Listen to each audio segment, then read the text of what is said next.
The following Four Aces production is for mature audiences only. Listener discretion is highly advised.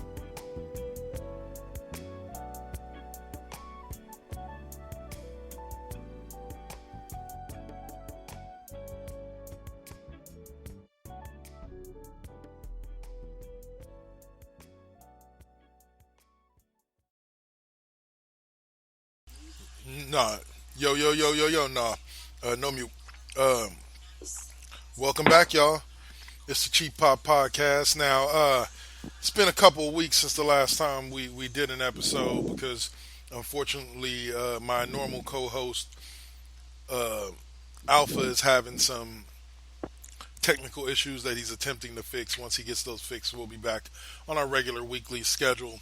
But today, for this particular special edition, we brought in some of the big guns and the Saint, and hopefully we'll be joined eventually soon by the one and only Scotty P. We kind of have a short list of what to talk about, but Saint, welcome to the show. I believe this is the second time. Well, I appreciate it. I think this is the second time that I've actually been on the program. I definitely appreciate it. It's good to talk about this kind of stuff because, man, was born into this. So yeah, let's get to it. So, and everybody wants to take a break from what's going on in the world today, and this is kind of a break. So we're gonna start out with some of the biggest news that's come out of the wrestling world in a long time, but definitely in the past few months, and that is, for those of you who have been watching the infamous Last Ride documentary, the 5-part documentary series, kind of similar to Jordan's Last Dance. It ended in the last episode with basically Undertaker stating that he was happy with the Boneyard match against AJ Styles. That was a match that he's happy to go out on, and that he has zero desire to ever get inside a ring again. Now, he goes on to expound and say, well, maybe if Vince calls, in case of emergency break glass, in case Vince calls, he don't know what he would say, but as of right now, he has zero desire to get back into the ring again. So, okay, pretty much we're done. We've seen the completion of the arc, bro. From his inception in 1989 to his retirement, what is it, 31 years later? Yeah. Well, we've seen The Undertaker go through so many different transformations, over that period. And, it's going to be kind of hard to imagine him completely gone from the WWE this time because, as the years, got later on, he was only appearing, once a year. Yeah. And then, of course, that match where, Brock Lesnar gave him that one, we kind of should have known from that point that it was going to be time for him to, to start stepping down because, we were all sitting there that day watching that and was like, what the hell? What the hell was that?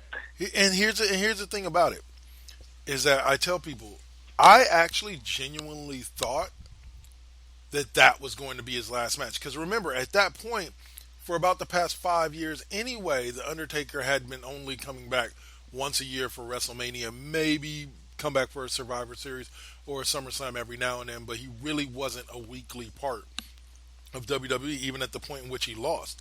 So I was like, well, really, I felt like up till that point, the only thing they were really holding on for was to book somebody perfect to lose that matchup.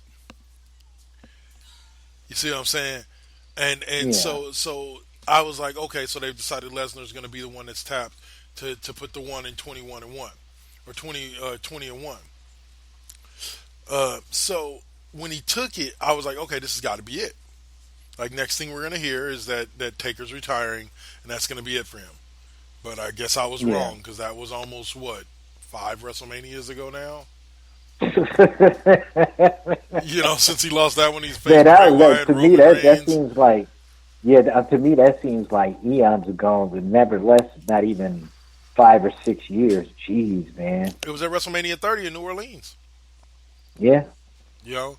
Oh, yeah. which by the way, speaking of, just on a side note, speaking of that particular WrestleMania, recently got a chance to watch Fighting with My Family. Um, the Page What did movie. you think of it? Yeah. Loved it, What did you man. think of it? Loved it. Only complaint that I have about it is that the movie completely and utterly skips over everything of her NXT career. Like it basically Okay. bounces her straight from getting signed to the performance center to the main roster. Like it completely skips Okay. over her reign as NXT Women's Champion. Her and her feud with the Four Horsewomen in NXT.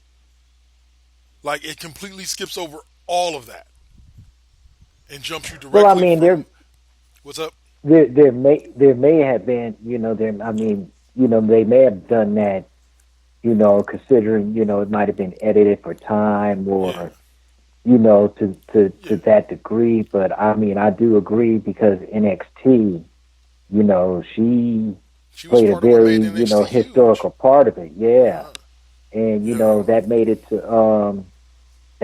I believe that made it to, didn't that make it to the WWE 2K20? yeah, yeah. Yeah. She okay. So the thing I went and did a little bit of research on the movie after watching the movie. And a couple of things that I found out that I liked. Is first of all, they said I thought Vince Vaughn's character was supposed to represent Dusty Rhodes because I know through watching like her personal story stuff in a couple places that I've seen it like on the network and stuff like that, that Dusty was huge in her development in NXT. Yeah. Because he was very hands on with the guys at NXT at that time. Um, I thought Vince Vaughn was supposed to be Dusty Rhodes, but he's not. He's just a fictional. He's just a fictional WWE coach, trainer, person. Just like the Yeah. characters aren't necessarily. I found out I was wrong in the fact that I thought that like the blonde chick that was in there was supposed to represent Charlotte Flair, but she wasn't. Like they were just three random wrestlers instead of her coming up with Charlotte and Sasha and all them. They had girls that kind of looked like them but weren't really them and weren't supposedly weren't supposed to be them. Um, Yeah. but the one thing that I found out that was true that kind of warmed my heart was two things. First and foremost, they said that her brother actually in the movie he trains a blind kid to wrestle.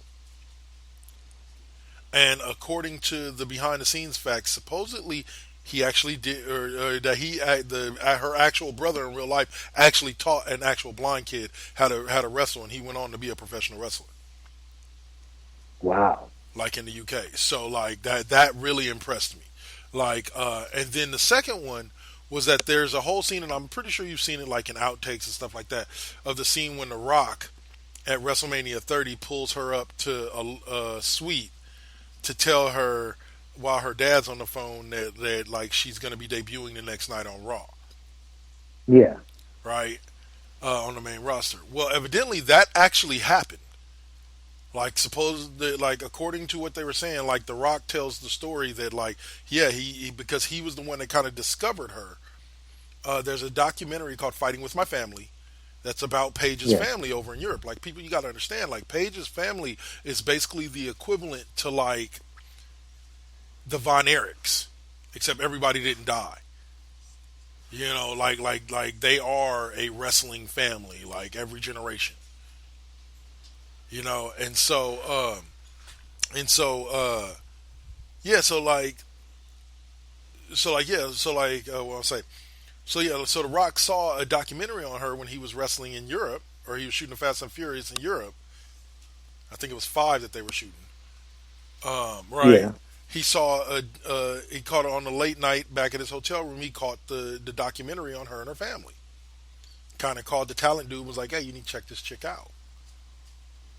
And they say, yeah, another factual thing was that her and her brother did try out for for WWE together, and WWE only took Paige and didn't take her brother, despite the fact that he had really more experience. Hmm. So, but yeah, Now so like now it was just that funny. that's pretty deep. Yeah, and so like the scene, and I'll give him credit. The actress that they got to play Paige looked very Hmm. similar to her. She was a little bit rounder than Paige's normal face was, but she did look like her. She Okay. did look very similar to her. But overall, great movie. But yeah, I just said when we were talking about WrestleMania 30, I was thinking about that. That was where she got told that she was going to win the title. And I'm sorry, one thing that me and my friend were talking about it while watching the movie that WWE messed up on. Yeah. Zelina Vega was not cutting it as AJ Lee. Those two young ladies are two completely different skin tones.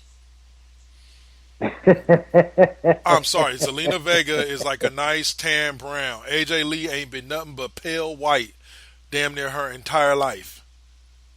True. And True that. and they used Zelina Vega to play AJ Lee. And I also found out another behind the scenes thing that I found out is that Tessa Blanchard, the recently released from Impact Wrestling, was the stunt double for the actress that played Paige for a lot of the wrestling scenes, or for some Oh, of the wrestling really? scenes. Yeah, like former Impact World Champion Tessa Blanchard. Yeah, her. Uh, but yeah, okay. So back to the Wow. Undertaker, man. Favorite All right. match that you can remember of his? Because I know between the two of us, we've probably seen easily over 120 Undertaker matches. So what would you Oh say my is your favorite? God. I would have to say the Hell in a Cell match between him and Shawn Michaels when Shawn Michaels had to, you know,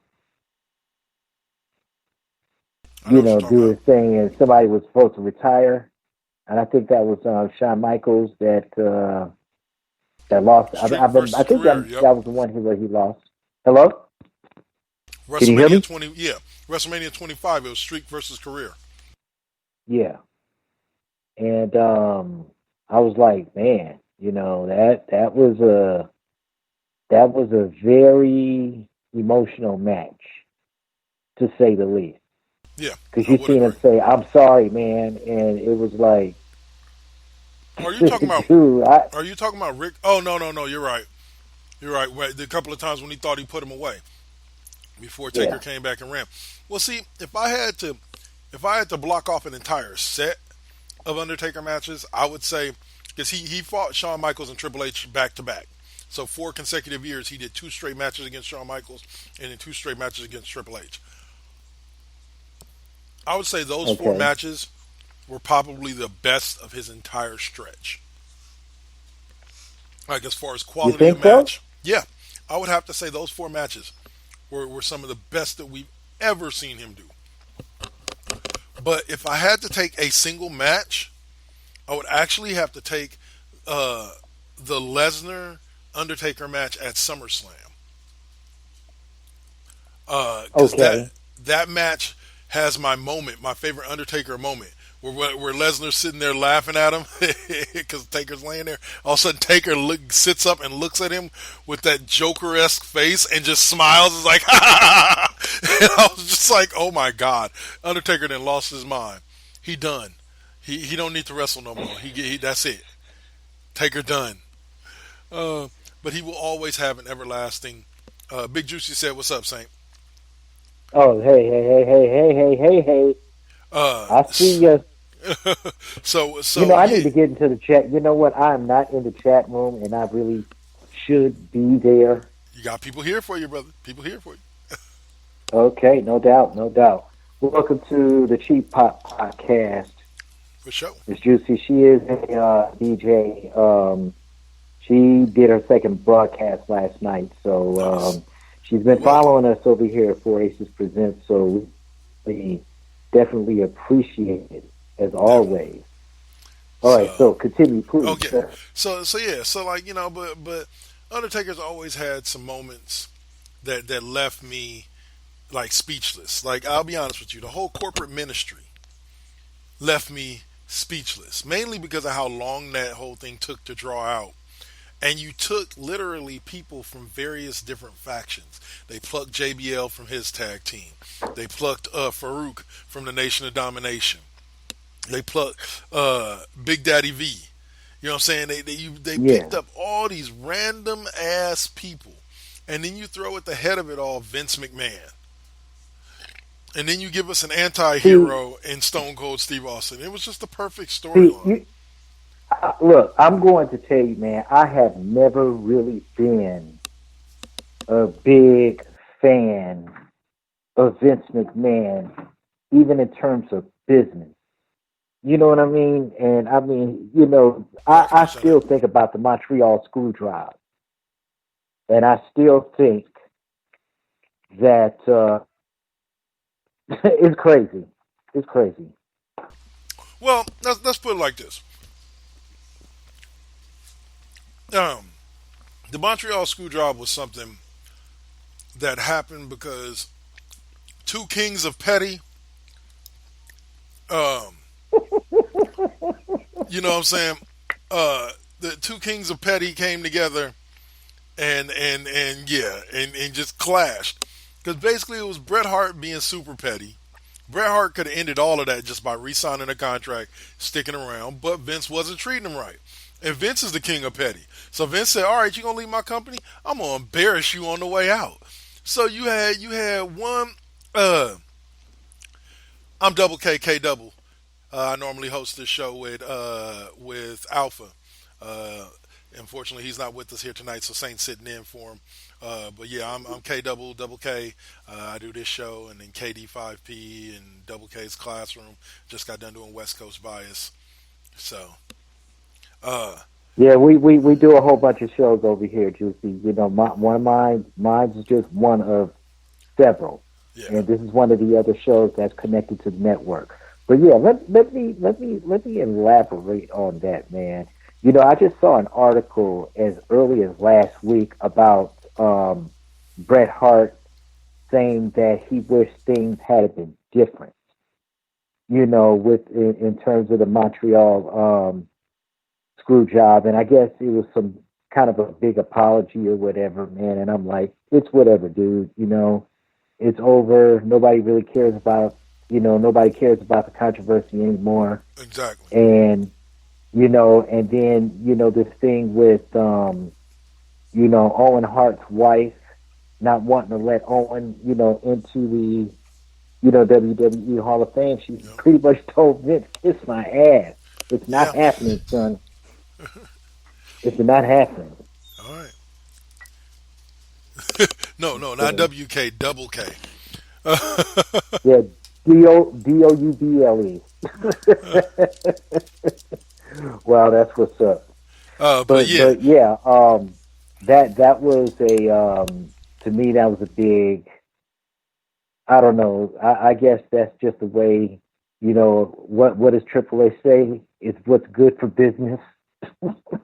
it is, Is what's and it best for was. business. So They I have even no. uh, not a problem at all. Not a problem at all. Uh, well, so but they worked it. They worked it. They worked it initially. Mhm. Like Vince got to get over his Mr. McMahon character. With the Brett screwed Brett. Which kind of led to the success of his feud with Stone Cold Steve Austin, or his feuds with Stone Cold Steve Austin, The Rock, Triple H, etc. It kind of Yeah. led to the success of that because if you don't have that establishment of Vince McMahon as this a hole, as this ultimate a hole, that character, Mr. McMahon, doesn't get over as well. Yeah. Yeah, and I mean he stays popping up in the wrestling sheets quite a bit. So Hmm. it's like this is going on and Triple H is this and all that other kind of stuff. So yeah, I absolutely get it. You know what I mean?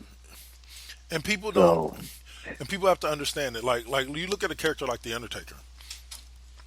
Undertaker was a character that was created specifically for Mark Calloway, the young man yeah, who's played him for the past 30 years, the young man who just did the Last Dance, the young man who's been a locker room leader his entire career.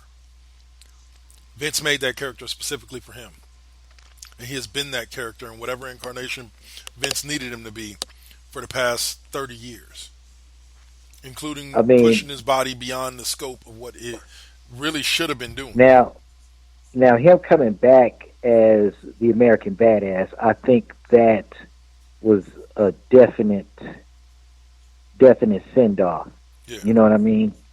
That we got a chance to see that character one last time, and because I mean, granted, the Dead Man was the Dead Man character actually was a favorite, especially before the Ministry, but um, before the Ministry era. But when he debuted as the American Badass, came down there on that bike, you know, bitch slapped a few people around and then got back on his bike and cut out. oh yeah, That was like, what that the was the hell moment. was that? What the hell was that? Hear So, that rolling. yeah. Unfortunately, the license didn't work on the new Yeah, on the new WWE 20. So yeah, nah. But the it Undertaker, happened. if I think when they come back with 2K22, which will probably be next year, because I believe they said there's not going to be a 2K21 this year. Um, I think the Undertaker should be the center point of all. You know how they have like this year's, it was the Four Horsewomen were the center Yeah, point of the like storyline mode type thing. yeah, I think they should do that with it. Should all be about Taker. Like you should be able to play as Taker from basically the beginning of his career through his retirement match. Like I think yeah. that would be an amazing idea. That would be something. It's So just too bad. With 2020, we probably would have gotten something. Great this year, but the COVID 19 pretty much affected every type of industry out there. yep, In terms of pop culture. So we're dealing with some new stuff, but at the same time, all the changes have made, from sports entertainment to music to gaming to comics, the whole 9 yards. It's a whole different shebang. amen, brother, It's amen. crazy though. Yep, We gotta well I say we gotta do our part and not just watch it happen, and that's what we're kind of doing through various things that we do. But all right, so exactly. let's go ahead and talk about this. I know I said we was gonna wait to the top of the second act to talk about this, waiting for Scotty P. But I think we should go ahead and talk about it now. Let's get to it. The one, the only, the man, the Batman, may be making his way back to the silver screen. Yes, you heard me correctly. Yes. The one and only Mr. Michael Keaton may be making his way back to the silver screen as the Caped Crusader again. Um, as he's in talks to reprise his role as Batman in the Flashpoint movie. Now, it makes me wonder, because now you've just established, okay, here's what's funny. Is now with this whole thing, you've now, not to say that they haven't established this already, but it pretty much solidifies the thought process that the Flash, that the movie universe is completely separate from the Arrowverse. Oh yeah. Well, I mean, that should have been established during the crisis on the Yeah, Infinite Earths crossover, which I yeah, think was absolutely genius. yeah. But yeah, but wait a minute, hold on. There's a side note to this story because I had just found out a day and a half after that, and we definitely have to talk about this. Now you remember back in I think it was '93 or '94, they were talking about making a Superman movie with Nicolas Cage. Yeah, yeah. Yeah. Well, rumor has it that Oh my Nicolas God. Cage is in talks to finally play Superman in this Wow. this Flashpoint movie. So that will definitely be interesting. So no more Henry Cavill, huh? No. Because you got to remember, It's holding. No. Henry Cavill is going to be doing, is going to be doing different stuff. But you got to remember they're introducing the multiverse. So Michael Keaton is going to be older. They'll probably end up going to an Earth where you see Nicolas Cage as Superman or what have you, and then. But from what I understand, Henry Cavill is supposed to continue to play Superman. He just won't be getting his own movie. Oh, but Nicolas Cage will. Well, no. Nicolas Cage would be part of the Flashpoint movie as another Okay. Superman, as a different Superman, as an older Superman. Oh, Because you okay. gotta think about it.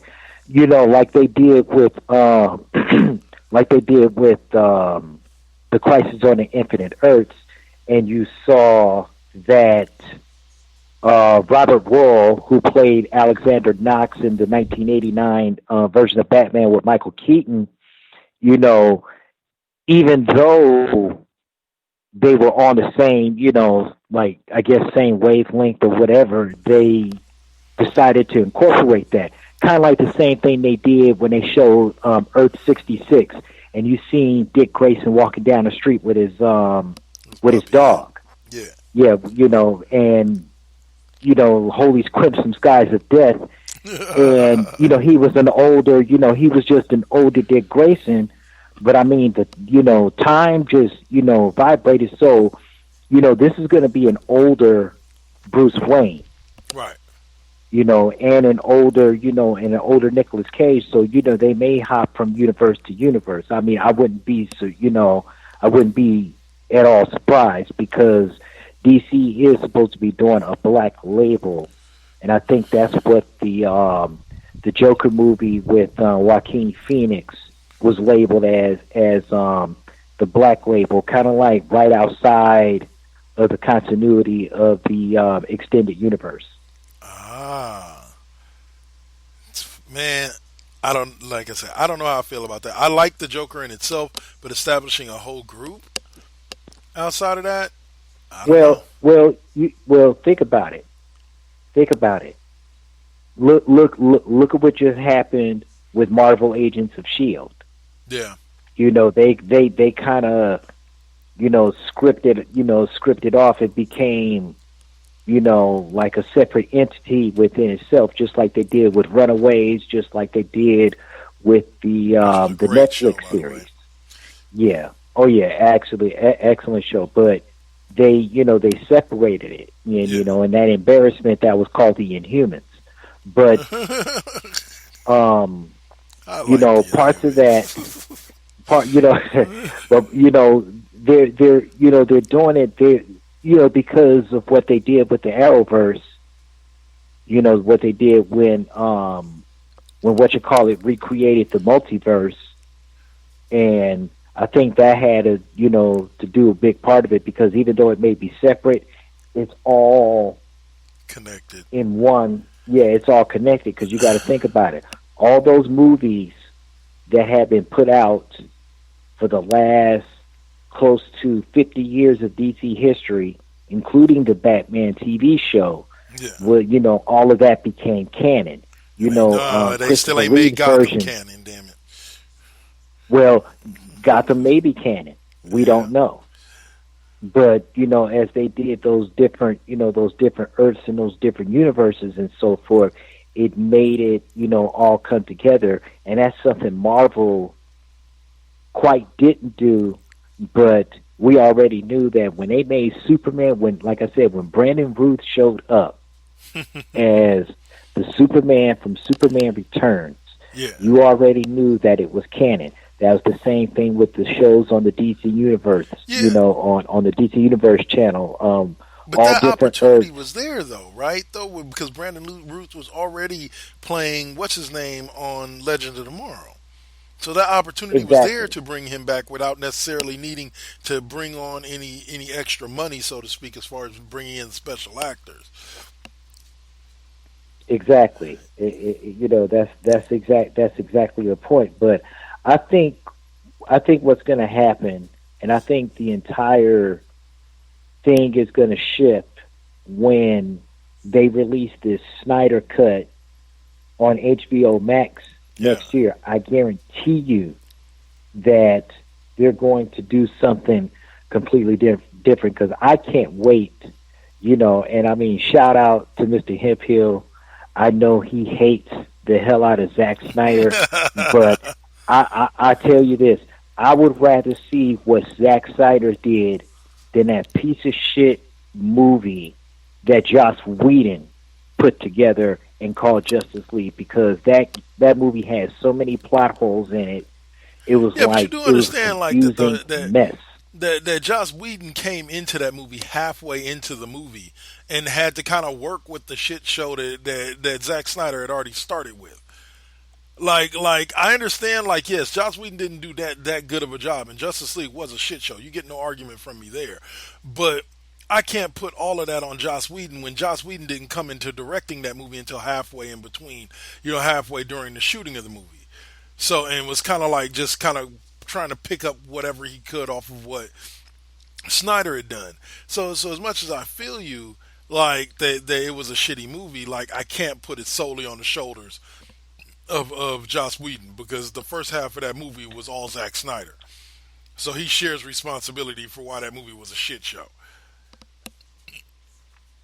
Uh, but at the end of the day, everybody wins because we're gonna get the Snyder cut. Justice League can fade into nothingness, and hopefully DC can get better moving forward. Because man, this first four way was not it. Yeah, From Justice it League really to was. Batwoman, and I ain't trying to go off on another diatribe bitching about DC, but damn. But at least they're doing something smart by bringing back Keaton. But here was the thing with it that I was talking about with the Flashpoint and them separating the Arrowverse from the whatchamacallit is we've already done Flashpoint with Grant Justine. With Grant Justine in on the Flash TV show within the Arrowverse. Yeah. So I'm like, so That is the Ezra Miller Flashpoint movie going to affect the Arrowverse? Probably not. But I still have probably to ask the question. I mean, it may have some ramifications on it, but I don't think it won't have. I don't think it'll have that much. Yeah. Watched a video the other day talking about the reasons why The Rock has not been in any Marvel movies, and basically they brought up it was the fact that he's already been locked for years now into the Black Adam role for DC. Yeah, So that's true. and there's very few actors that are between both. Uh, and And there are I very few think that actors was a that have good, done and I both. think that was a good move. Yeah, yeah, I do 100% because you know what? Yes, as much as there would be there would be plenty of roles. There's only one other role from any type of animated series or something like that or comic book that I want to see The Rock play, and that is if they ever do a live action or the live action version of it that they're doing of the show that they're doing for Netflix, and Avatar: The Last Airbender. Being the fact that the character the Boulder was modeled after The Rock, The Rock would be the perfect person to play Boulder in any live action Avatar movie. Yeah, So, yeah, I believe that. I believe that. we'll have to see how that goes, though. All right, man. So the other thing that I was going to say is just good news for DC fans. Word has it that the Flash may start shooting again for their seventh season in August. So we may get new Yeah, Flash episodes for next year on time. Hopefully. I hope so. You heard about what happened with Dibney, right? No, Ralph Dibney what is did no I longer miss? with the show. Oh yeah. Hartley Sawyer. Yeah, Yeah. I heard about. Yeah, I I was was just like, like, man, dang, I was man, like, he was one of wow. my favorite characters too. I wonder if they're just going to try to bring back another actor to play him, or if they're just going to get rid of the character and just say like Ralph went off to do his own thing. Probably, one of the things that was suggested was that because he had the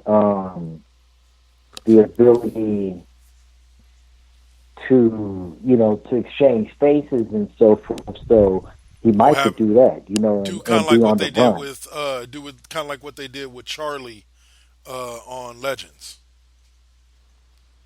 when she was a Yeah. Maya, and then she was just a shapeshifter who happened to look like a Maya.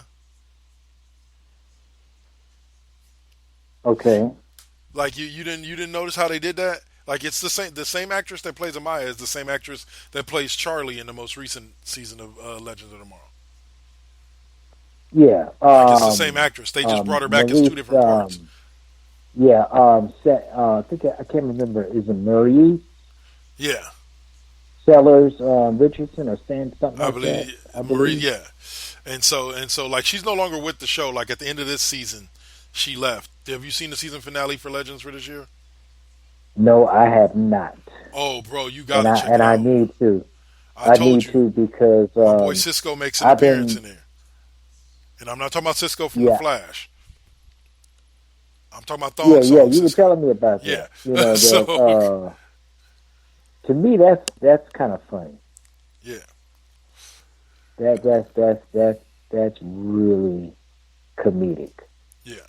You know, But yeah. the So one and only Cisco. That don don don don the don. thong. No, let me But stop. yeah.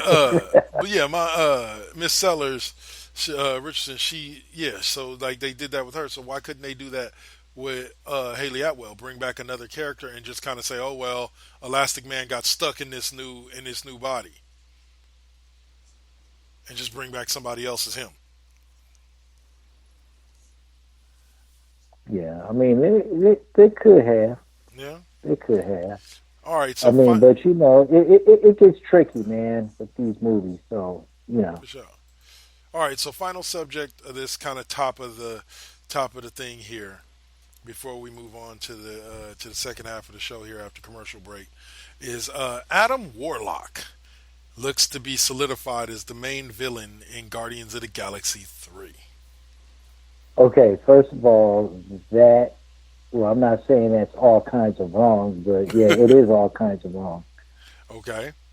Well, I guess you know what though, I take that back because when he did make his first appearance with Marvel, he wasn't exactly, Mister, all about justice and shit like that. Yeah. So yeah, I could definitely see that happening, but shit, why now? No, that Why is do true. that? Why do that to him? Why do that to him now? But I guess it's all right. Well, they kind of hinted at him when they did the whole thing with the gold people in Guardians of the Galaxy 2. Yeah. I'm like, so they Mm. kind of already hinted at him a long time ago that he was going to be the one, that ends up being the main villain. And also, somebody else pointed this out in this comics call to action page that I'm on Facebook. That Yeah. now with Adam Warlock being listed as the main villain for 3, um, that it makes more sense why Thor went with them at the end of Endgame. Okay. Okay. I can see that. You know what I'm I can see saying? that. Like You it, know it what? makes it make more logical sense that Thor went with them. And it's so crazy you should mention that because do you know that now what you call it is now on Disney. What is? Um, they finally put Avengers Infinity War. Yeah. No. Yeah, Infinity War finally. was on there from the launch. They finally put. Oh yeah, no, you're right. You're right. Endgame was No, on there no, from the no. launch. Infinity War they Yeah, just added. Yeah, Endgame is you're on there right. for So they just put that on there, and I was like, They've now I was completed the Marvel. totally amazed. Now they're about to have the entire. They just have a few more movies that they still have to get away from other, from other facilities. But Yeah. I think the one worst thing that they could have done, they could have left alone, was that they added the Fantastic Four movie, the one with Michael B. Jordan. B. Jordan. Oh my God, dude, that's like, to me, that was the worst rendition of the Fantastic Four ever, man. I mean, that was pure evil. What the hell were they thinking when they made that movie? They were thinking they were trying to redeem the Fantastic Four thing, even though I thought the ones that came out prior to that were pretty cool. Yeah. No, I'm saying I didn't think they were the best, but they weren't super bad. Okay, I'll give you that. I'll give you that. Yeah. I don't know, man. It was just like, I think they could have done more, because what pissed me off with that movie was how they portrayed Galactus.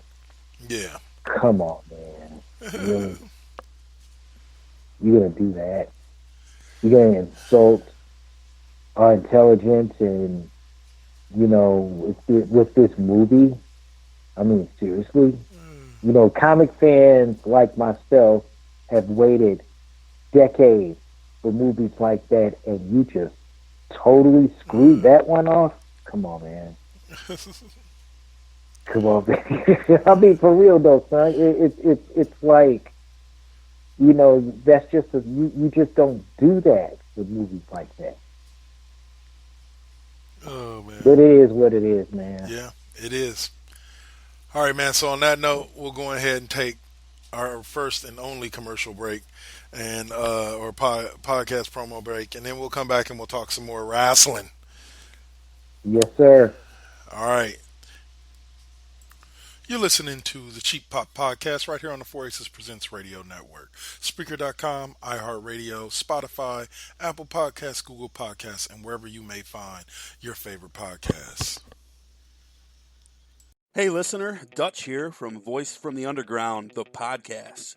My co-host and I want to invite you to check out our little corner of the podcast verse. At Voice from the Underground, we talk about all the crazy happening around us and try to make a little bit of sense out of the nonsense with little to no results. If the idea of hearing three semi-intelligent, outspoken nerds talk about politics, social issues, current events, sports, movies, pretty much anything that we decide to talk about because, well, it's our show, appeals to you, grab your shovel and come on down to the underground, and then consult a qualified psychotherapist. Find us wherever you get your podcasts, just not where you buy your weed. Voice from the Underground. So, what's up? Steve Fingerstyles here, the host of the podcast, spelled DA, of course. Tune in each and every week to hear what pisses me off, what angers me, what I make fun of, and of course, my crazy rants. I also have incompetent co-hosts, cool guests, and a silent producer that sucks. So what more do you need from a podcast? You can listen on Apple Podcasts, Stitcher, TuneIn, SoundCloud, and the Pod Bros Network. Peace. From the galactic depths of the comic book universe comes the ghosts of the stratosphere, ready to galvanize and energize your mind with the latest of comic book news and reviews. And why are you stopping me? Yes, that's much better. Hi, this is Andy Larson for Ghosts of the Stratosphere. Join me every week along with my co-hosts Rob Stewart and Chad Smith, as well as a cavalcade of fantastic comic book guests, as we dish out heaping helpings of the greatest and latest of comic book news and reviews. New shows posted every Tuesday with bonus shows every first Friday of the month. You can find us on iTunes and Stitcher under Ghosts of the Stratosphere, as well as on our website, www.gotstratosphere.com. Hope to see you soon, folks. I thought it was tight. Yo, what's up, y'all? We are back, and well, let's talk about the hottest topic that's been lighting up the wrestling world, and that is the one and only topic of Sammy Guevara, otherwise known AKA as the Spanish God, and his suspension from AEW. Now, his suspension has to do with something that, ironically, he said about a WWE wrestler. All right, so let's go back about 4 years. Sammy Guevara is about 22 years old. Putting as much context into this as possible. I'm not saying that any of this matters to me. He was about 22 years old, and he's on a podcast. And I guess they're talking about women. I've heard small clips of the segment. They're talking about women or whatever, and they're talking about wrestlers and cute wrestlers and so on and so forth. Don't get me wrong. I have on my other show, my previous show, Raw Impact Unleashed, on this show made comment to how fine Mickie James is. Like, she is just uber fine. But the one thing I have never, ever, ever said, nor would I ever think to say about the one and only Miss Mickie James, as beautiful as she is that I want to rape her. Yep, you heard me right. That's pretty much, that's not pretty much, that is exactly what Sammy Guevara had to say about Miss Mercedes, the one and only Sasha Banks from WWE. Now, people, for some odd reason in the world, seem to be split into two camps on this. There's the ones that seem to think that him being suspended now is unfair because we shouldn't get to be punished about things we said when we were a stupid kid. Full disclosure, I don't think 22 is a stupid kid. You're old enough to know better. Period. Yeah. But there's that side. And then there's the other side that, well, you get what you said. You get what you deserve. You said what you said. It got heard by the general public. That's it. It just is what it is. You're getting your due. Well, that was a pretty stupid thing to do and a stupid thing to say. And, you're going to, you reap what you sow. You just don't say stuff like that, especially in this day and age, man. And eventually, it's going to come back and it's going to get you. Yep.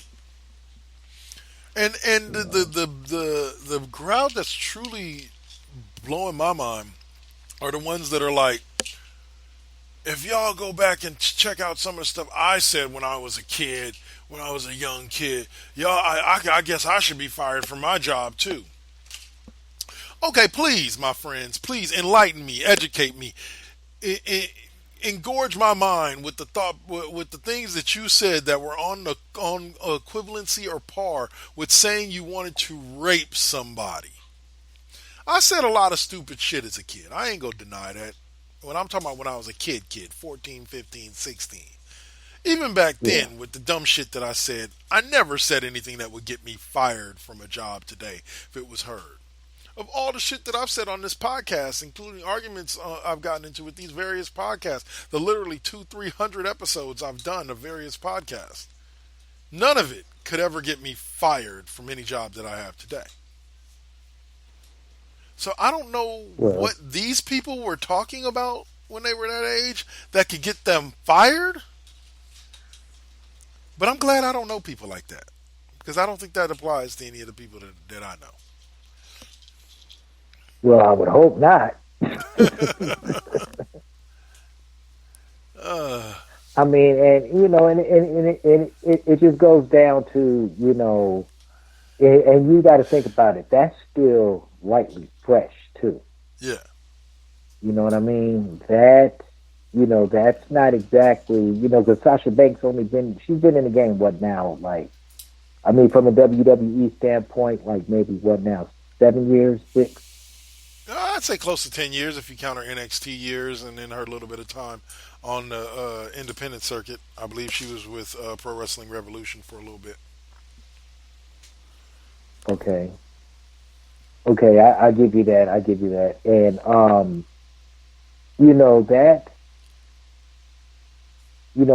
that's still brand new. That's still pretty fresh. So yeah, dude shouldn't have said that. Well, and here's another angle from it that you can kind of speak to as well. And I kind of broke this down for you before. People that say that Sammy shouldn't be suspended, which he was suspended indefinitely without pay by AEW For those of you who say he shouldn't have been suspended, do y'all not understand exactly how light this motherfucker got off? The person who he said that about just happens to be cousins with the one, the only former Crip with current ties to the gang, Snoop Dogg. So Sammy G is lucky that all that's happening to him over this 4-year period of time is he's being suspended indefinitely. He's lucky he didn't have fools showing up at his door wearing some blue bandanas looking to hand out some more damage. I will give you that. Because Snoop don't play that shit. And especially with somebody that's his fam? Nah, he ain't fucking around with that. So I say, Sammy G, take your suspension, and he has. I'll give him credit. He put out a couple of apologies, sounded genuine. Looks like he's accepting his punishment and understanding that this is what had to happen. But he just needs to realize exactly how lucky he is that this didn't get back and get to somebody like Snoop Dogg or like that in her family. Because if Snoop Dogg a part of her family, that means she got way more family that's in that gang life than what we know. That's the possibility. But we will truly ever know. What that might turn out to end up with. That how that situation might turn out to be. So all right, well, he's not the only one in the news right now. We also have a wrestler with AEW, another wrestler with AEW, and a wrestler with WWE that are making news because of similar headlines. Jimmy Havoc is being accused of mental and physical abuse of his ex-wife by his ex-wife. Of course, these accusations came over Twitter. I don't know why that's the speak out movement choice of platform. If it works for a certain idiot sitting in a house on Pennsylvania Avenue, then I'm pretty sure that he would be the advocate for everybody else. Yeah. And then the one and only bro from WWE SmackDown Live, Matt Riddle, is being accused of sexual assault. Now there are a lot of people. I also saw that as well. Yeah. Now a lot of people were saying, well, why hasn't Matt Riddle been? Look at WWE; they're dropping the ball. Why hasn't Matt Riddle been suspended or suspended indefinitely? Well, first and foremost, nothing has been proven with Matt Riddle. It's just an accusation at this point. And I'm sorry, I don't believe anybody should lose their career over an accusation. Once the accusation is proven, and WWE has said as much. Like, if he gets convicted, if he gets brought to trial, he'll be suspended. If he gets arrested and brought to trial, he'll be suspended. If he gets convicted and goes to jail, he'll be terminated. But WWE wants to let the law work its thing because they'd hate to miss out on the talent. Let's see how that goes. Because of accusations. Let's think about what happened with what you call it, Enzo. With who? Doing the same thing. Yeah, from the certified G. Yeah. Yeah. I mean, Enzo, something like that happened. Yeah. Well, Enzo got let go for various reasons. Yeah, but it was some shit that came out about him that got him released. And so, like I said, we'll see how WWE handles it. Matt Riddle's a little bit bigger of a star than Enzo was at the time that he got released. So we'll see how WWE handles this. But Jimmy Havoc has been suspended and is being allowed to go to counseling and so on and so forth by AEW. So he is no longer with the company for the time being. And they said they'll reevaluate his position with the company once he gets done with counseling and all of that. Once he gets done working on him. Well, we'll have to see. We'll have to see what that how that turns out. Let's see. And like I said, even with everything that's going on with COVID-19 and stuff like that, man, ain't no reason for anybody to be acting like Yeah, people You just need to know, start acting right. people are losing their fucking minds right now, man, and it's just amazing, you know, how things have turned out. Yeah, we are sitting in a But I world digress. that's a lot different than the one we sat in last year at this time, my friend. Yeah, A lot definitely different. that. All right, so the Definitely that. last kind of storyline thing I had to bring up was first and foremost, WWE's backstage has been canceled.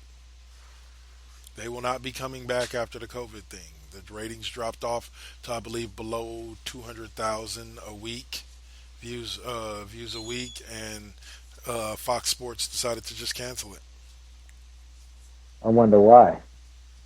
because the ratings were low. Pretty much, the ratings didn't turn out to Well, be I what they thought it mean, was going to be. it's Fox, dude. So Yeah. go What figure. what kills me is that everybody's tripping out because WWE NXT actually beat whatchamacallit in the ratings last week. I'm like, it's gonna go back and forth. It's gonna go back and forth. Yeah, that's the nature of TV too. You know what I mean? So it's like these are the kind of things you would expect. You know what I Yeah. mean? And you know, I mean that's surprising because I actually liked the show. I liked actually seeing, even with CM Punk, coming into the fray, and even though it wasn't a WWE, show, so to speak, because I mean he was working for Fox, but it was still, a welcome. Yeah. I liked seeing CM Punk, being surrounded in a studio that had, some kind of things with WWE, but I don't know. Who knows? Hold on, I'm trying to see something real quick. This week on NXT, they had a match with North American champion Keith Lee taking on Finn Balor and Johnny Gargano to see who will face Adam Cole in a winner take all match. Bro, after seeing this and seeing that I was right in predicting that Keith Lee was going to win, which he did, Mm-hmm. bro, I think they're setting up Keith Lee to hold both the NXT Heavyweight Championship and the NXT North American title. You think so? Oh yeah, I think at the next paper because that's the next match. On July Okay. 8th, the Adam Cole will face NXT champion Keith Lee in a winner take all match. Adam Cole's been NXT champion for at least the past 13 months. And I always said, I actually predicted it last year when we first started Cheap Pop Podcast, because at the time the Undisputed Era held all the gold. They had the tag team titles, they had the North American Championship, and it was coming into this year. And I was like, you know what? I was like, when I saw the Broserweights, I was like, they're gonna win the NXT Tag Team Championships. They won the NXT Tag Team Championships from Roderick Strong and whatchamacallit, right? Yeah. Then I saw Keith Lee going after the North American Championship. I'm like, Keith Lee's too hot right now. He's going to win the North American Championship. And I was like, and the last person to lose his belt was going to be Adam Cole. But I thought he was going to lose it to Tommaso Ciampa or something like that when he was super white babyface. But Mm-hmm. now it makes more sense to see him drop it to Keith Lee. Let me ask you something though, man. What do you think about? And I wanted to ask because I actually kind of like the guy a bit. What did you think about WWE cutting away from Gentleman Jack Gallagher? I wasn't super sold on him in the first place. To be real with you, I wasn't ever super sold on his character. I loved his in-ring skill, but I was never super sold on him as a character. And because of that, I'm not for or against them bringing. I'm not. I don't want them to get rid of him because he's a damn good wrestler. but I don't Yeah. think he's quite. I think he's going to need a gimmick change before he's really going to see a push Yeah. to a more maybe Because I like guess, hardcore. I mean, and that's what I mean. I wasn't exactly, like excited to see a man walking in his underwear, walking with a fucking umbrella to the ring, dude. I mean, that shit was like, and then he's just as pale as fucking Sheamus too, though, man. So it's like, dude, you really don't want to see that. You know, That's not what you want to see. you don't. And Yeah, so because it was actually frightening the first time I saw him. Like, what the hell is this? Who is this dude? you know what I did. Down. Go ahead. No, just it was just, to me, that was just so funny, man. Yeah. So what do you think about the getting back to more current product? What do you think about the stable that's being built right now with MVP? So far, it's MVP, Shelton Benjamin, and Bobby Lashley, and they're trying to add Apollo Crews. Oh man, are they okay? So are we talking about something like what could be considered the millennial, or I'm not even going to say millennial because I mean, hell, they're most of them are our age. But are you talking about with a New Age them being Nation? like a New Age Nation, dude? Like, I mean, I'm with it. I don't know. I think it depends on how they do it. Like, I would rather see it more as the sports agent type pitch, where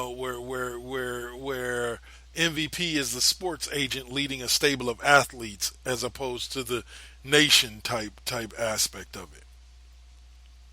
You see what I'm saying? Yeah, Because they don't need to play into that. They really don't. No. So, I think they would be better off doing more, like I said, the sports agent, and athletes. Like, he's just an agent who's looking to rep these guys and get them over, and I think they could do it. But MVP's got to stop doing in-ring shit and start becoming more of a talking head for the group. Yeah, kind of like how Teddy Long did for SmackDown for so many years. I mean, he was a good referee, don't get me wrong, but when he became manager, that's how it is, player. So it's like, that was that was his motif. That's the way it is, player. Sure. Calling somebody a player. But yeah, I mean, I was surprised that that MVP, to even see MVP in a ring, and because like I had missed out on his. Well, I know he had like debuted again during the Royal Rumble, but I didn't know it was going to be like, like I thought it was his appearance, and then that he was just coming in and he was going to be gone. Yeah, no, he's been around ever since, and like I said, he's building himself a small little stable. So I'm kind of happy to see what's happening with him. It was his stable that kind of got Bobby Lashley into that title match that he just got with Drew McIntyre, who is, by the way, an amazing champion. Don't get it twisted.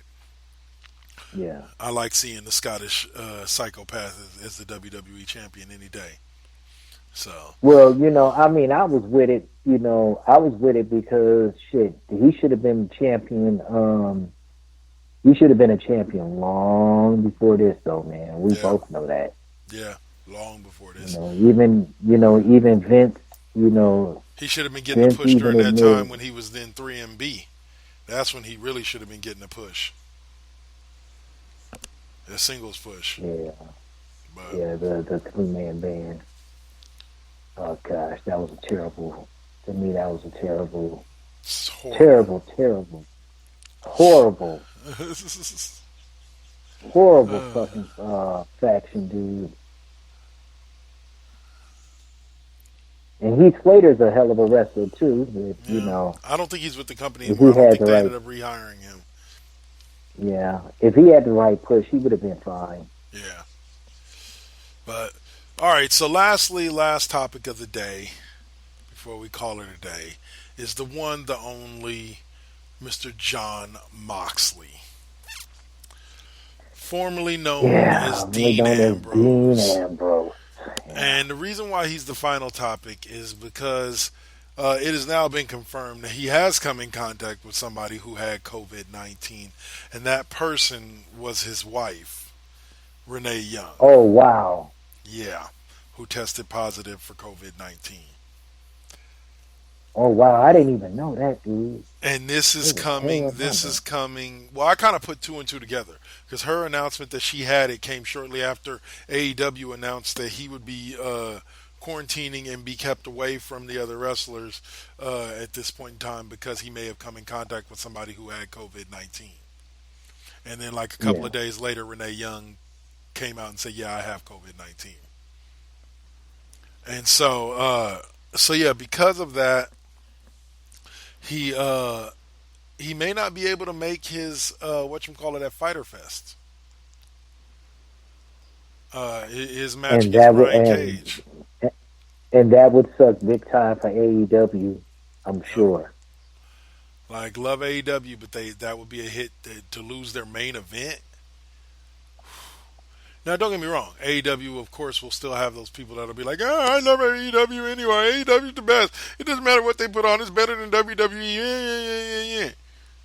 But in general, You know, yeah. let me just say this. Let me just say this right now, okay? And this is to any AEW fan out there listening, okay? If you're not following the politics on both sides, you know, and you're not looking at the talent roster from both sides, even the one that's, you know, in the developmental process, you know, y'all, everybody knows that WWE sometimes is the company you love to hate. But right now, WWE is that company. Yep. Point blank. You know, they're always going to be that company. And then when you still have folks like The Rock, Mr. Dwayne Johnson himself, who is actually putting his daughter in the developmental leagues right now. AEW will never be on top. Yep. AEW is, I mean, they will try. They will try. The only company that came close to bringing Vince McMahon down was WCW, but then he bought him. Yep. Exactly.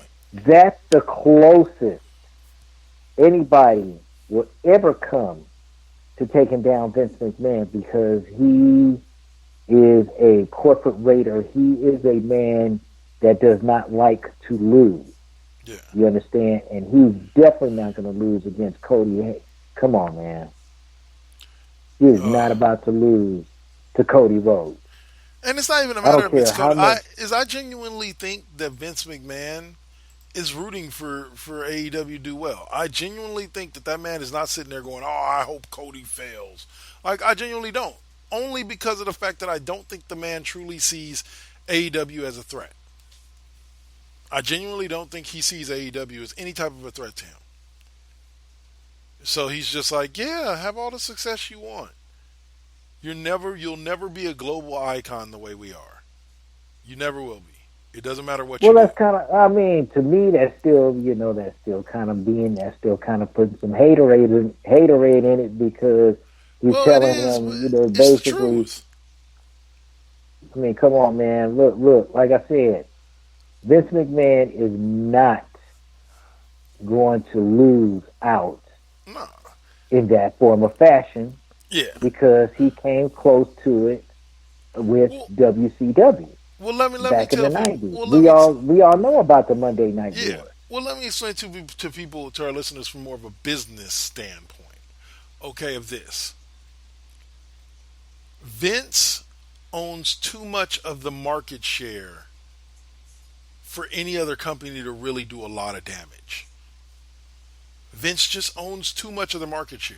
It's the same thing as with the NFL. Vince can have the XFL all he wants. He can have spring football, but he'll never try to develop a football league that's going to go directly up against the NFL. The NFL owns too much of the market share. You'll never compete with the NFL. the best you can hope to do is get viewers that would normally watch the NFL during the off season when the NFL is not going on. That's why, and Yeah, hence why we have yeah, spring yeah. football, I agree with that, UFL, you man. know what I'm Because saying, look, XFL. And it's the same thing with WWE. WWE owns too much of the wrestling market share for any other company to really do any damage. You know, you could take Impact, ROH, and AEW and put them all together into one mega company, and it still wouldn't even be a third of the WWE's market share. I agree. So because of that, you just have to kind of accept that WWE is one of those entities that it would have to come out that Triple H, Stephanie, Vince, and three of the other people backstage have all been running sex rings, and they've been forcing all the female wrestlers to sleep with all the top male wrestlers because they're trying to breed super baby wrestling children.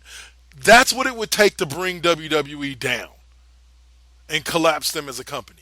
Like, it would take that level of scandal. People being upset with their product is not going to bring them down.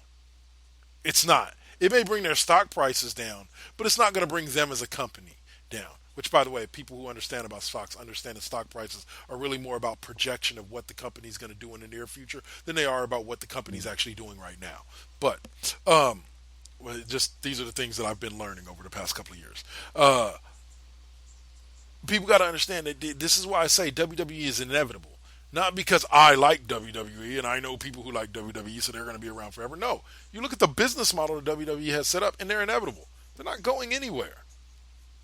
They own the massive market share here. They've wiggled their way into a large market share in Europe, in Japan as well, which is extremely hard to do, knowing that things like New Japan and All Japan Pro Wrestling exist, and those guys are really running the show out there. They own the bulk of the market share out there. But globally, exactly. WWE owns a larger share of the market share of wrestling than any other company, and it would take a massive scandal to change that. I agree. So that's why I keep telling people, give it up. Let it go with the whole WWE's going to go under. It's not going to happen. It's not happening anytime soon. Not in our lifetime. We won't see it before we die. Oh, so I'm watching a commercial for it, and I remember you said you wanted to talk about it. The new season of Doom Patrol starts soon, huh? I still haven't watched the first season. Actually, the new season of Doom Patrol has already begun. And I will be watching the first episode of season 2 this evening.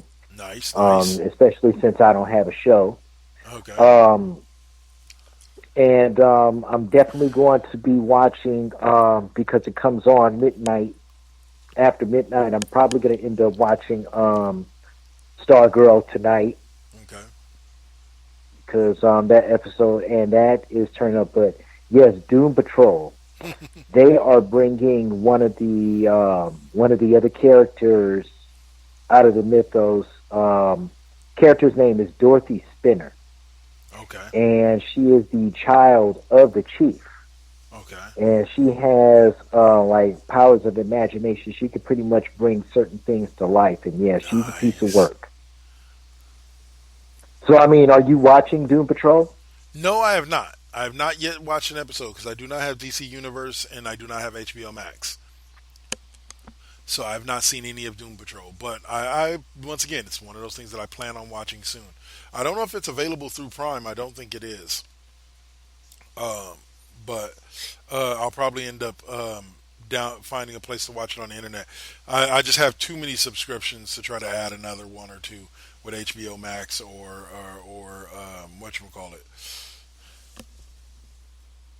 Well, man, it's like I'm handling. Well, it's like this. I have the Amazon. I have the Amazon Prime. I have the Hulu. I have the DC Universe, and I'm keeping the DC Universe because of the different shows and so forth. And then they're changing their rotation next month. And then, of course, HBO Max is adding all the Superman movies and adding some more, extra stuff from DC lore. So I'm actually enjoying it, and then of course Disney, Yeah. because Disney right now, Disney is winning, Yeah. but with HBO Max, I'm telling you right now, Warner Brothers is going to be like, hey, look, we got this, we got this. Like they just premiered that movie. Like I said, they just premiered that movie Scoob. Yeah. So Well, I just bought that we're movie gonna on see. Amazon. Yeah, Scoob. Yeah, well, yeah. Well, I Now bought it it's on. I the just saw it weekend on that it H. released. I bought it on Amazon. It was a deal. It was a weird deal where they had it. If you bought it, if you rented it, it was 20. It was 19.99 to rent Scoob, Mm-hmm. but it was 24.99 to just go ahead and buy it. So I was just like, well, fuck, $5 more, just go ahead and buy it. Yeah, And so that's what I ended up doing. And yeah, so so I own that one. yeah. I'm just gonna, I'm probably gonna once I finish uploading, these other videos and so forth, then yeah, Oh, I break will down for them what definitely First be. Gen is about before we go here, because this is the perfect show to Okay, go on ahead and so talk to some people about it. all right. So, First Gen Xers is a group of gamers that are of the older set. Okay, and I'm not. That's not to say that younger people can't get in, Yeah, but it also depends on your level of thinking, because a lot of us that are older, we tend to game, but when we game with young kids online, like there's young kids that are playing GTA. Like, what the hell is really going on? And young kids, getting on there swearing and calling people derogatory names, or they're cheating, or you may be doing something that may be critical to the clock or the game you're playing. So no, I don't like playing with a bunch of little kids. I never really have. I like playing with my peers that get into these games, and they're trying to get everything done. You post up, but you have people that really like to game with people that are gaming well, or what have you. yeah, So it was brought to my attention a couple of years ago, to start putting this together, and we called it First Gen Inc. at first, but due to some legal mumble jumble that I was told we shouldn't be doing that, so I just went on ahead and called it First Gen Xers. And the reason why it's First Gen Xers is because I'm a Gen Xer. mm-hmm. You're a Gen Xer, and we were the ones that started playing these games. Even though the Odyssey or the Pong game was more or less, still played more by the boomers at that time, but we're the first generation that started with the Atari 2600, the Intellivision, ColecoVision, all of those different types of games, and you still have people, that stayed with certain systems and never went beyond. You have some people that just still play the original Nintendo. Yeah, So we want to give them, that format. You know what I'm saying? You have people that never went beyond Super Nintendo. You have people that never went beyond, 16-bit.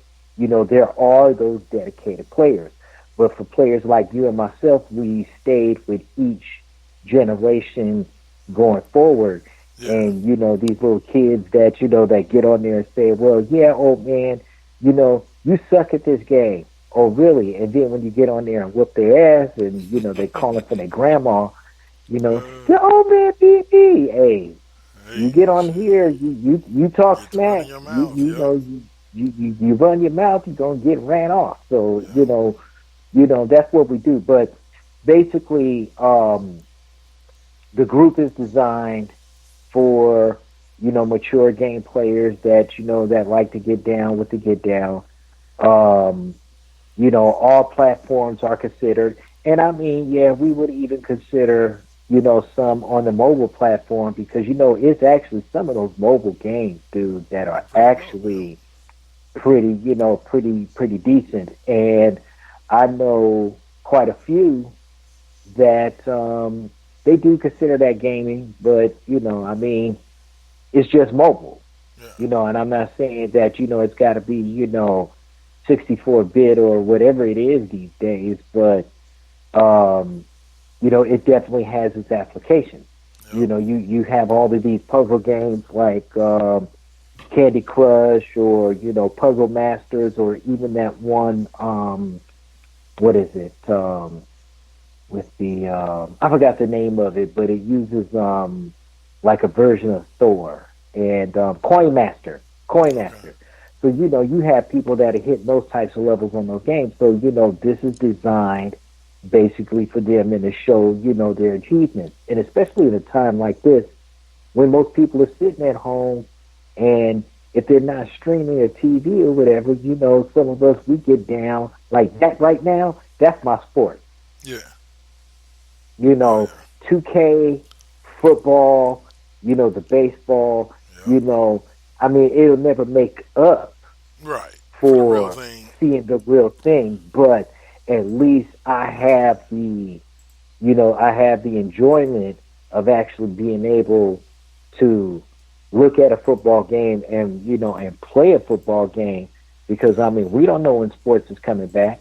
Yep. And right now, the NBA has even been setting up little stuff like that for the virtual with the 2K and doing stuff like that. So this is a whole different ball of wax.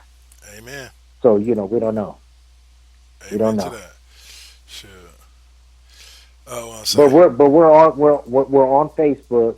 yeah, I'll say hit 'em We with do the have a web address. YouTube page. Yeah, we do have a YouTube page, and pretty soon we are going to be going to Twitch. Nice. Yeah. All right. So, what you hit them with the web address for the page? It's for facebook.com / First Gen Yeah, Inkers. First Gen Xers. First Gen First Xers. Gen All right. Xers. Yeah. So y'all can find us there. Come chat with us. Ask to be a part of the group. Answer some questions, and you'll be able to get in, and we can all have some fun. So Yeah. And bring a mature mind with it, because we really don't deal with the shenanigans. A lot of us that are older that do play, I mean, we're very skilled, yeah, especially if we've been playing for 30 or 40 years. You have some people that play cards. We like to do, we like to be interactive. And that's one of the ways we also, this is one of the other ways I keep up with Double K too, because, sometimes we have to talk, talk about the things that's coming up with, with some of these shows and so forth. So we definitely, we definitely interact, and it keeps up, even with our kids and so forth. So, it's fun. the man's got it. The man's got it. Yeah, I nothing more I can add to it. Is that right? Yeah. So. All right, y'all. So that'll wrap it up for us for this week. For those of you who joined us, including Big Juicy, thank you for joining us. Thank you for listening in to this special edition. We may be back again next week, if not in a couple weeks. It all depends on how the whatchamacallit goes. Shit, look, I'll come. If necessary, I'll come back for another episode, because this is actually, I could actually nerd down, when I'm not in my, in my regular persona. But sure. I think I'm being asked to do a show. I may not do, but I'm definitely doing one tomorrow night. All right, so you'll hear Saint tomorrow night, Dirty Talk 101 on Monday night, Midnight Run. And tonight, the Midnight Run is actually back tonight at 11:30 Eastern. Right, so 8:30 or 8:30 Pacific, 11:30 Eastern for the Midnight Run. That'll be the next show on this network. Then, like you said, you got the Now versus Then tomorrow, and we have Dirty Talk 101 tomorrow night. We have Lovely Radio coming up on Thursday. Back to Me with KD5P on Friday with rock hits from 2000, wait a minute, hold 4, on. and 6. I forgot about and also officially now, Kelly Kale, new episodes beginning this Wednesday. All right, Kelly Kale this Wednesday with Yeah. Kings and Queens of Porn or Lip Gloss and Mics. Let's Yeah, see. both shows. If we now it's officially Kelly Kell Wednesdays on Four Aces There Presents. you go. So yeah, Kelly yeah. Kell Wednesdays, Lovely Thursdays, Double K Fridays, Mr. Deacon Saturdays, and then all around Sundays. Y'all got a full lineup here at Four Aces Presents Radio Network, so y'all just keep listening in and keep enjoying because we got big things coming later on this year. Oh yeah, yes we do. I can't So, wait. But let me quickly say something. I know it may sure. not be equal to this, but just wanted to because I was trying to do something. I'm still going to do something, especially on the show. But we lost one of our own Yeah. this past week. One of our founding members of Four Aces Presents. Her name was Rosetta Holman, but we knew her as Mrs. PG, and she um, she had been a part of us when we started back in 2011. That was just before Double K joined us, and she ruled the airwaves for almost 2 years with her show, The Sidebar. And the death was unexpected. It was, it hit some of us harder than most, but she did present us with one final gift, and that will be revealed in the coming weeks. But we are going to do something especially for her, and shout out to her family, to Blue Sky Entertainment, especially them, because they did give Milwaukee music, a very good jump start before moving out of state. And she'll be missed. Amen, brother. My prayers go out to her and her family. Yeah, Always hate to lose one of our own. yeah. But So, I definitely appreciate coming on to the show, man. well, we I really appreciate do. having you, brother. Thank you for helping sub in so that we can keep this train going while Alpha fixes his technical difficulties, which are no fault of his own. Just sucks not to have him here. So, Yeah. all Yeah, right, y'all. I can't wait to get him back too, though, so For me and sure. him can do some chopping it up. Amen to that, sir. Amen to that. All right, y'all. So, like I said, look for us next week. We should be back next week, but if not, look for us in about 2 weeks. But we'll be back with another episode of Cheap Pop pretty soon.